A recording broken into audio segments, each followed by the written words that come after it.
Sholly, what's been the secret for you for the start of this year, mate?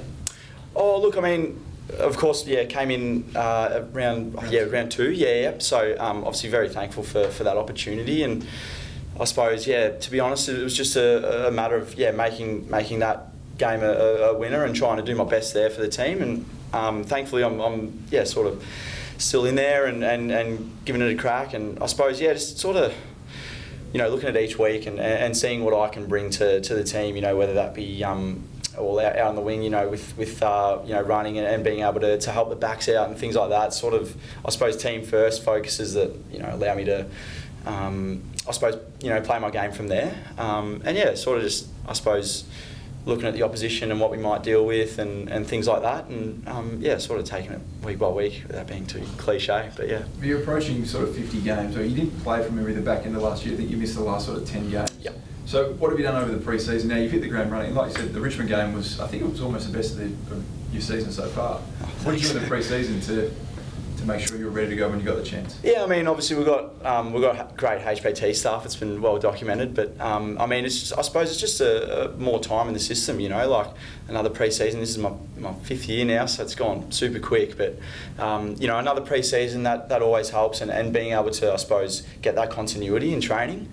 To, I suppose, not only maintain but try and build on fitness levels and strength levels and things like that. But I think it's a bit of that time in the system and experiencing sort of these things before, and obviously this time last year was I suppose a time where I think I can't remember exactly what round it was, but found myself out of the side, and of course I understand that 45 or 46 guys doesn't go into 22, but I mean, just sort of continuing that training and making sure that I'm hitting the standards that I want to, I suppose. And then when it comes to game day, just that experience, I suppose, And looking at Adelaide's back line in the last couple of years, I mean, you wouldn't find many players who volunteer to go in there recently. It was a tough slog, sort of COVID and the emergence, and now you sort of turned a corner. Can you describe to us the difference in being in the back line when it was tough and what it feels like now?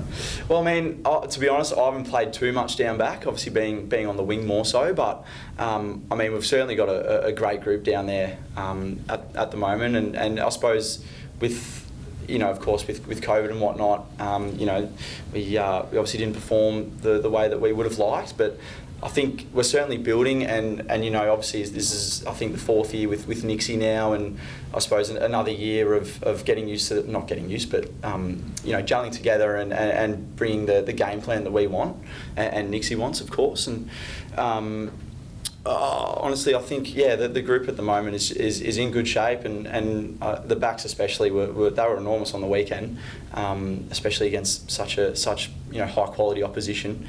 But I suppose that continuity of playing with each other week in, week out would certainly help, and they were certainly under the pump on the weekend, and they certainly stood up. The boys were awesome down there.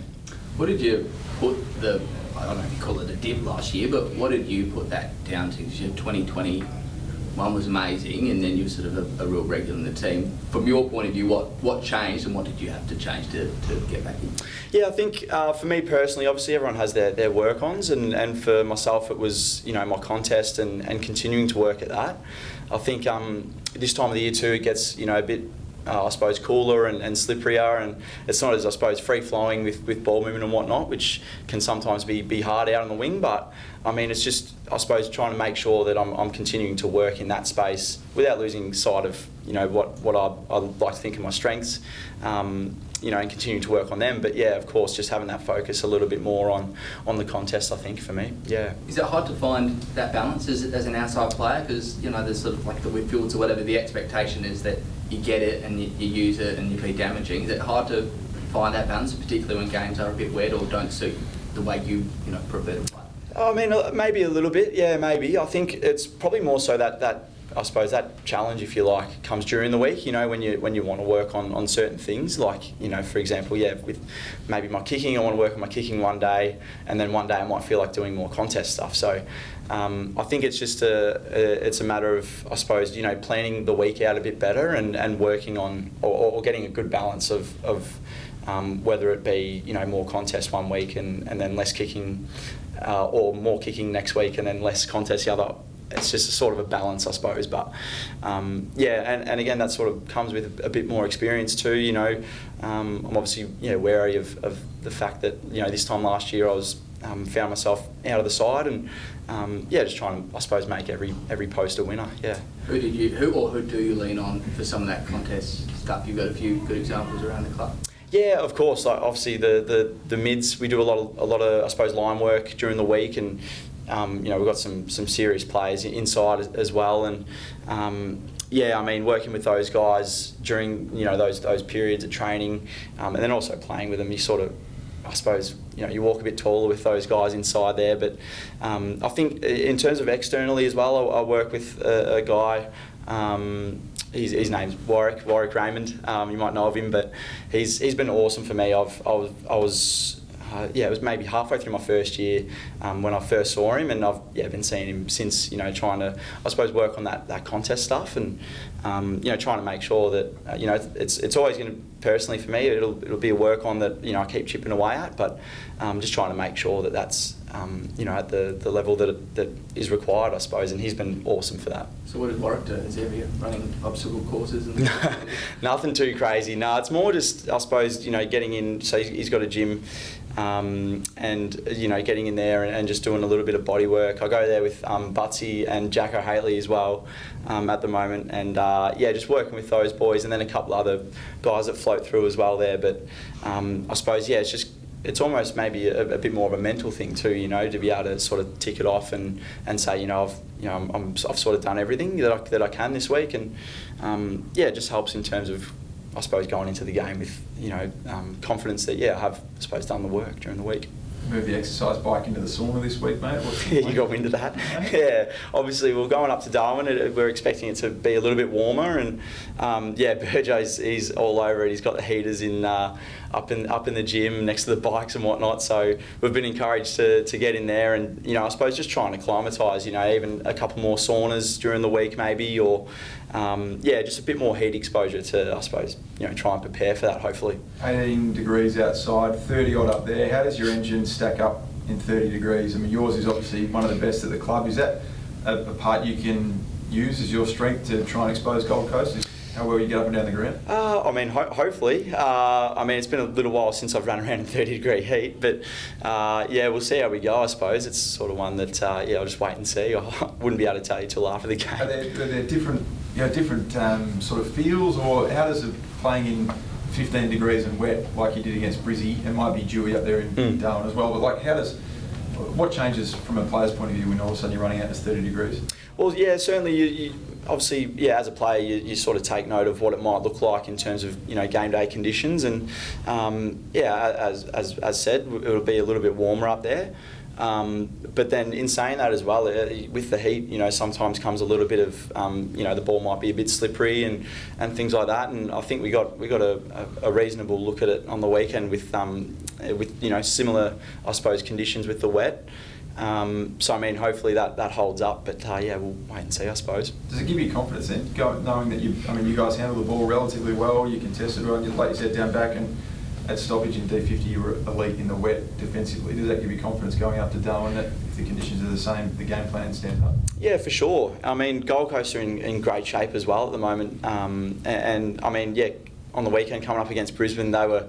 They were coming off 6 or 7 wins in a row, so they're a top side, and we knew that going in, and knew that we had to bring our best in that space. And as I said, the boys were awesome on the weekend, and hopefully hopefully on the weekend it provided a little bit of a dress rehearsal maybe for what maybe is to come up in Darwin. And do you let yourself pause and think about the week after, when, I mean, it's a small milestone, but game 50, whatever that might mean to you? Is it the week after? You're 48 now, aren't you? I'm not sure. I knew I was around, but I think it might be 48. Yeah, okay. So my 49, you might play your 50th in Texas, big one. Yeah, right. Does that matter? I mean, it won't on that day when it's Texas. No way, I don't want that. No way. He plays 2 games as an unused sub, so I don't know if you count that. Yeah, well, that's the thing as well. Obviously, Dad obviously played a few games as well, so he's trying to hold that against me at the moment. But he's trying to hang on. But maybe we take those away. I'm not sure. What did Dad play? 35, I think. Yeah. Oh, you got him. Yeah. No, but he now he's brought up 6 finals. He reckons he played in 6 finals, so I've got to get him there. But geez, yeah, we've got a little bit of a way to go there. But yeah. So when you were drafted, I think from memory you were taken late. When you was it? In the Yeah, 60s or 70s? yep, 60s, yeah. 60s, it was. When you think of a 50-game milestone, I mean, I'm sure you would have backed yourself, but knowing that it's on the verge, is it significant to you? I mean, I haven't really stopped to think about it, but I suppose now that you ask, it is, yeah, pretty cool. I mean, I just wanted a shot, I suppose, at the start, like any other kid, and was so thankful, of course, for the opportunity that the Crows gave me, and still am, of course. And all I wanted to do when I did get my name called out was just to play one game. I would have been wrapped with that, but yeah, I mean, yeah, now that you mention it, now it is, yeah, I suppose. Pretty crazy to think about, really, yeah. But I mean, I've just thoroughly enjoyed my time here, and hopefully can keep building. Yeah. Are you better on your right or your left, you reckon? Oh, well, I think I'm not sure, to be honest. I think in terms of pure distance, I would actually prefer my left. I think in terms of, and maybe when I was, maybe when I'm looking for a short pass or something, I'd go for my right, but. I suppose it depends what way I'm rolling, or yeah, it varies, but yeah. Just one on Lachie. What did you make of his tackle on the weekend? And clearly you'd be hopeful he gets off at the tribunal tonight. Of course, yeah, he's a super player, obviously, and I actually didn't see it, and I haven't seen the vision. Obviously heard about the week and whatnot, but I mean, yeah, because I haven't seen the vision, I mean that's more of a matter for Kels and the people that are involved there. But yeah, it's probably best for me not to comment on that one, really. How important is he to that midfield? Oh, very, yeah, very. Obviously, he's a super player. Yeah, I think 2-time BNF winner, or maybe a little bit more. 3? Is it 3? Okay, he's not going to be happy with that then. But yeah, he's a super player. We know that, and yeah, I mean, it would be great if he got off. But again, that's more of a matter for them to work out, or the AFL to work out. Sorry. But yeah, no, obviously we'd love to have him up there for sure. Be a big help. Really? Sholl, ambidextrous, or did you have to work on? You turn this off, but just out of curiosity, are you? Yeah, did you have to work on? I'm not ambidextrous. No, definitely wouldn't say that. It was just something that, like, I mean, growing up with. Having Dad there, he was awesome. Whenever I wanted to go for a kick, he'd be there, and obviously have a great group of mates back home as well who were the same. But I mean, it was just, whenever you went out, you'd always, try different things, and you'd be around the goals and, snapping, check sides, all that stuff. But yeah, I suppose it was just like, continuous like exposure to it and working on it, I suppose. And I mean, it's still not perfect, that's for sure. But yeah, it's sort of just something that sort of developed, I suppose. Yeah.